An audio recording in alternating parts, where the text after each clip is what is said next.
जय सिया राम संगत जी। सतगुरु की महिमा का अनुभव हमेशा किसी बड़े चमत्कार में ही हो ऐसा आवश्यक नहीं। अनेक बार उनके श्री चरणों में घटित होने वाली छोटी सी घटना भी जीवन भर के लिए हृदय पर ऐसी अमिट छाप छोड़ जाती है कि समय बीत जाता है पर उसका मधुर स्पर्श कभी फीका नहीं पड़ता।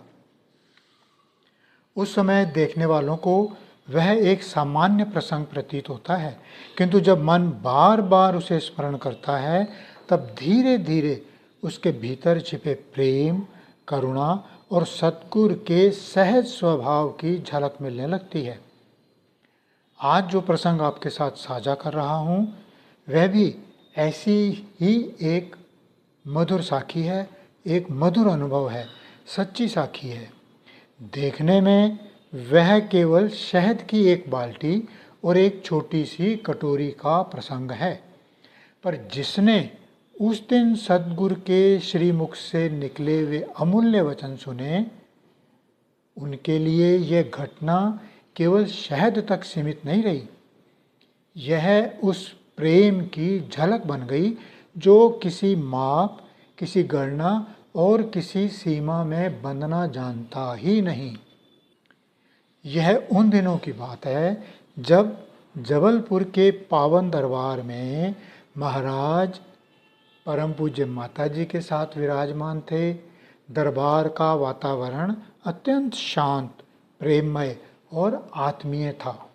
दूर दूर से संगत अपने मन की व्यथाएं लेकर आती, सतगुरु के श्री चरणों में बैठती, उनके वचनों से, उनके आश्वासनों से धैर्य पाती और हल्का मन लेकर लौटती। वहाँ पहुंचकर ऐसा अनुभव होता था मानो अपने ही घर आ गए हों। किसी के लिए वे आश्रय थे, किसी के लिए विश्वास और किसी के लिए जीवन का सबसे सुरक्षित ठिकाना। उस दिन भी प्रतिदिन की भांति संगत का आना जाना लगा हुआ था। कभी सेवा की चर्चा होती, कभी प्रेम की, तो कभी किसी छोटे से प्रसंग में भी सतगुरु ऐसी अमूल्य शिक्षा दे देते कि सुनने वाला उसे जीवन भर नहीं भूल पाता। उस दिन भी किसी ने नहीं सोचा था कि एक साधारण सी घटना आने वाले वर्षों तक संगत के हृदय में मधुर स्मृति बनकर जीवित रहेगी। गर्मियों के दिन थे, दोपहर का समय था। हुजूर जी दरबार में विराजमान थे। पास ही कुछ सेवक और संगत प्रेम पूर्वक बैठे हुए थे। वातावरण बिल्कुल सहज था।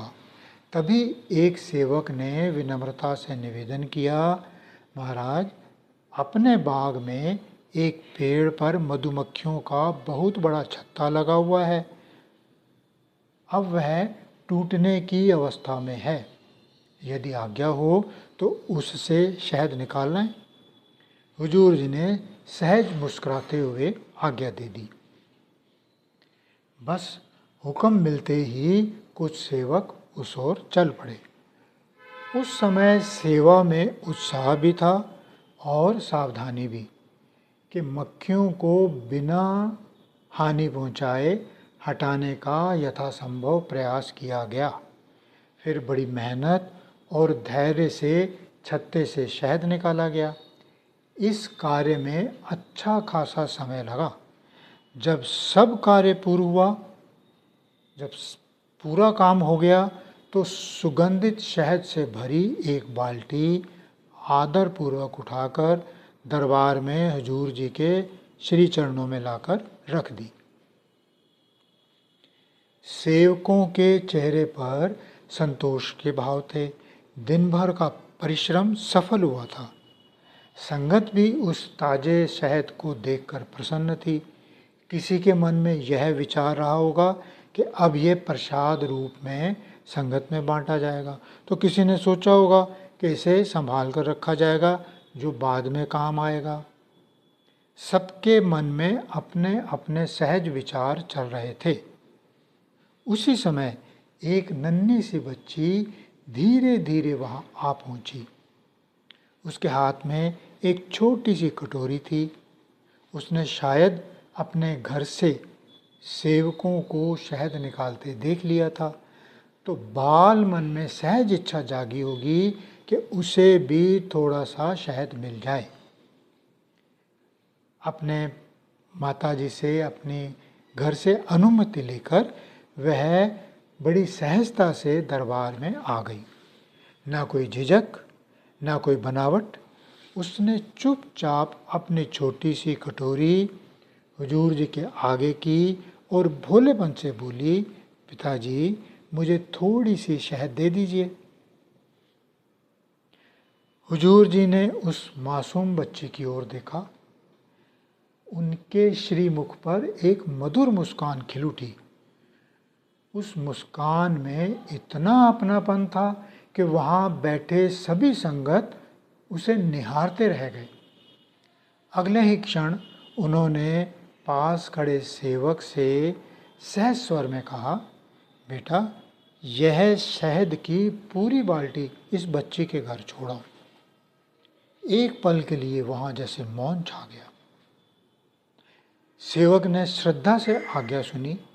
मन में सहज विस्मय अवश्य जागा कि दिन भर से मेहनत की और उस मेहनत से निकली शहद की पूरी बाल्टी, और वह भी इस नन्ही सी बच्ची के घर।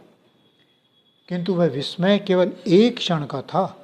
अगले ही पल उसने अपने आप को संभाला और उनका मन स्वयं ही कह उठा, सतगुरु की लीला सतगुरु ही जाने।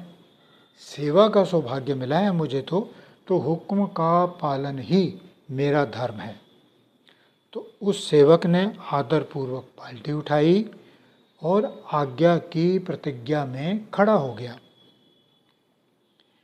इतने में परम पूज्य माताजी ने अत्यंत सहज और स्नेहपूर्ण भाव से निवेदन किया, हुजूर जी बच्ची को थोड़ा सा शहद दे दीजिए, शेष रख लीजिए। उनके शब्दों में ना कोई विरोध था, ना कोई आग्रह। दिन भर सेवकों ने प्रेम और परिश्रम से यह सेवा की थी। संभवतः उसी श्रम और उनके उत्साह को देखकर माताजी के श्रीमुख से ये सहज भाव निकला था। हुजूर जी ने बड़े प्रेम से पूज्य माताजी की ओर देखा। उनके श्रीमुख पर वही मधुर मुस्कान बनी रही। फिर अत्यंत शांत और करुणामय स्वर में बोले, रानी साहिबा यह बच्ची अपनी हैसियत के अनुसार मांगने आई है और मुझे अपनी हैसियत के अनुसार देना है। बस इतना ही कहा, ना कोई लंबा चौड़ा उपदेश, ना कोई और बात। लेकिन उनके इन सहज शब्दों ने वहाँ उपस्थित प्रत्येक हृदय को भीतर तक छू लिया। उस क्षण सबने अनुभव किया कि सतगुरु का प्रेम किसी गणना से नहीं चलता। उनके यहाँ देने का आधार केवल वस्तु नहीं, हृदय का भाव होता है।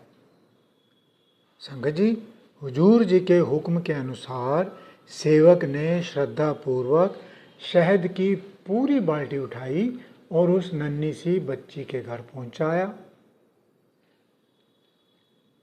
बच्ची तो थोड़ी सी शहद लेने आई थी, पर लौटते समय उसके घर केवल शहद की बाल्टी ही नहीं पहुंची, उस दिन सतगुरु का असीम स्नेह और आशीर्वाद भी उसके घर आंगन तक पहुंच गया।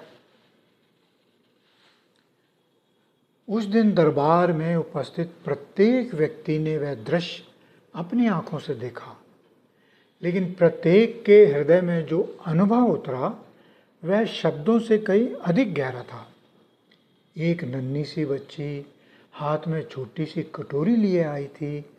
उसके मन में जितनी आवश्यकता थी उसने उतना ही मांगा। वह उससे अधिक सोच भी कैसे सकती थी। बाल मन तो उतना ही जानता है जितनी उसकी समझ होती है।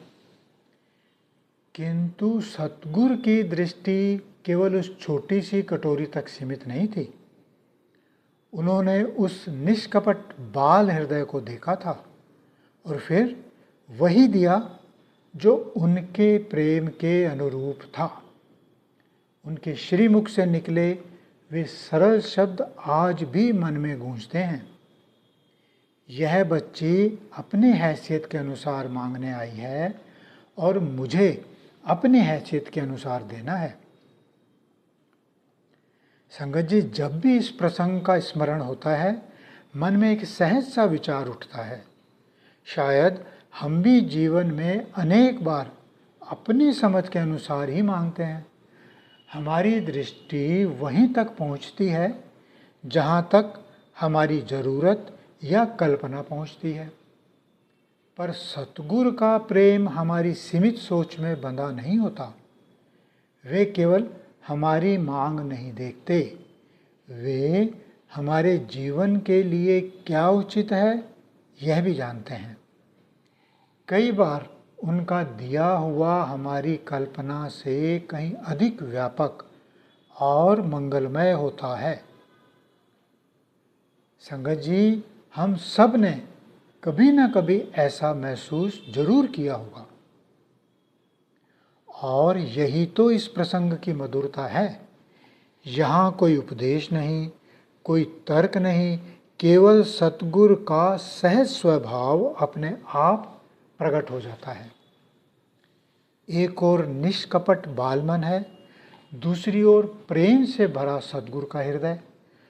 दोनों का यह मिलन आज भी मन को भीतर तक भिगो देता है और सहज ही विश्वास जगा देता है कि उनके दरबार में प्रेम कभी माप तोल से नहीं चलता। संगत जी, जहाँ देने वाले स्वयं सतगुरु हों वहाँ मन को किसी अभाव का भय रहता ही नहीं। उनके भंडार सदा भरे रहते हैं और उनका प्रेम हमारी कल्पना से कहीं अधिक विशाल होता है। अब संगत जी, यह मधुर प्रसंग यहीं समाप्त नहीं होता। समय बीत जाता है, घटनाएं भी बीत जाती हैं, पर कुछ क्षण ऐसे होते हैं जो स्मृति में नहीं हृदय में बस जाते हैं। यह साखी भी उन्हीं मधुर स्मृतियों में से एक है। जब भी इस प्रसंग का स्मरण होता है मन अनायास ही उस नन्ही सी बच्ची की कटोरी और सतगुरु की मुस्कान के बीच ठहर जाता है। एक ओर तो छोटी सी मांग थी, दूसरी ओर प्रेम की कोई सीमा नहीं थी।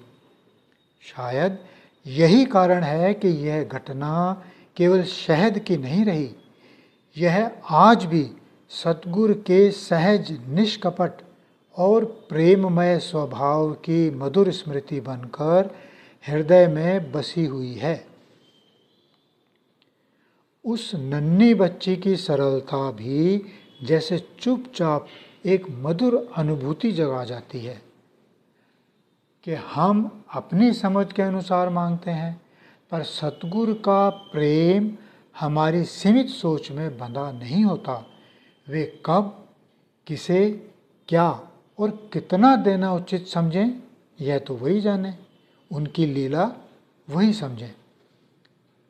तो संगत जी, सतगुरु के श्री चरणों में बस यही विनम्र प्रार्थना है कि हमारे भीतर भी सरलता बनी रहे, सेवा का सौभाग्य बना रहे, आज्ञा में चलने का भाव बना रहे और सबसे बढ़कर उनके प्रेम पर अटूट विश्वास बना रहे। यही विश्वास जीवन की सबसे बड़ी पूंजी है। बोल सांचे दरबार की जय।